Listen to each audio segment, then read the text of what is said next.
Assalamualaikum warahmatullahi wabarakatuh. Innal hamdalillah nahmaduhu wa nasta'inuhu wa nastaghfiruh wa na'udzu billahi min syururi anfusina wa min sayyiati a'malina may yahdihillahu fala mudhillalah wa may yudlilhu fala hadiyalah. Asyhadu an la ilaha illallah wa asyhadu anna Muhammadan abduhu wa rasuluh. La nabiyya wa la rasulahu ba'dah. Amma ba'du. Pada kesempatan kali ini, saya akan menyampaikan kultum singkat yang berjudulkan Keutamaan Menghafal Al-Quran bagi Kehidupan dan Akhirat. Ada sejumlah hadis yang menyebutkan keutamaan menghafal Al-Quran. Misalnya seperti diriwayatkan dalam hadis Imam Bukhari dan Imam Muslim dari Aisyah radhiyallahu anhum, orang yang menghafal Al-Quran dengan baik dan akan bersama malaikat.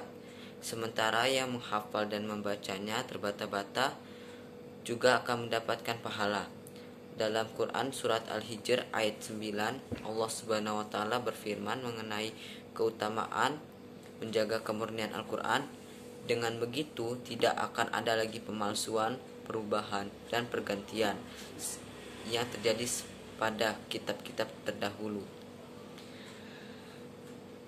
Keutamaan menghafal Al-Quran yang pertama ialah golongan manusia terbaik.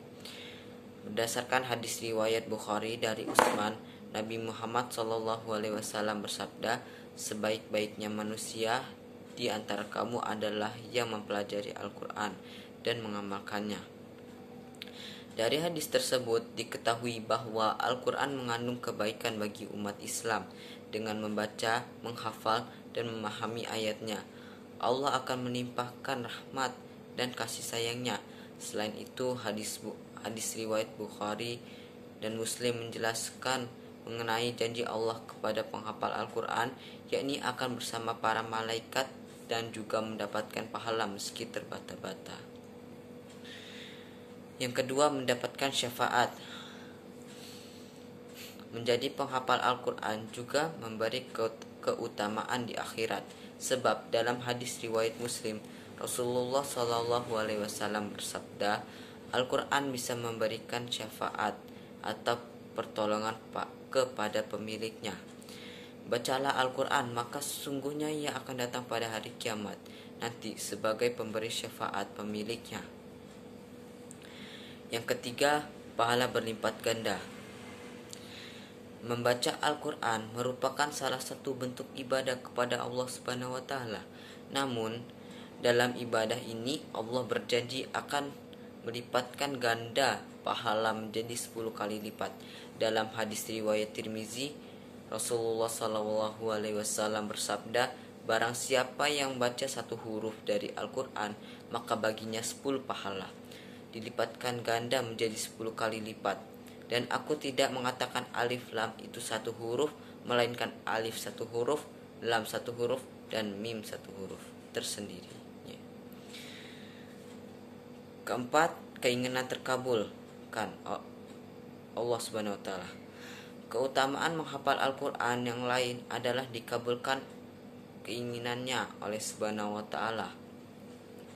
Dalam hadis riwayat Tirmizi dari Said Al-Qurdi radhiyallahu anhum, Nabi Muhammad SAW bersabda, Allah berfirman, barang siapa yang disibukkan dengan Al-Quran dan mengingatku, maka akan aku berikan keutamaan kepada lebih besar dari apa yang kuberikan kepada yang lainnya. Dan keutamaan kalam Allah dibandingkan kalam lain ibaratkan keutamaan Allah dengan makhluknya. Yang kelima, kedudukan yang tinggi. Setiap umat Islam tentu menginginkan kedudukan yang tinggi di akhirat kelak. Menjadi tahfiz Al-Quran pun bisa menjadi salah satu cara menggapainya, karena Nabi Muhammad dalam hadis riwayat Muslim bersabda, sesungguhnya Allah mengangkat derajatmu dengan kitab ini dan menjatuhkan yang lain. Yang terakhir, akan disematkan mahkota dan jubah. Keutamaan menghafal Al-Quran yang terakhir adalah disematkan mahkota dan jubah serta keridhaan Allah kepadanya. Hal ini sebagai bentuk penghormatan kepada penghafal Al-Quran. Mungkin ini saja yang bisa saya sampaikan. Bila ada salah kata saya mohon maaf. Kepada Allah saya mohon ampun. Akhirul kalam. Wassalamualaikum warahmatullahi wabarakatuh.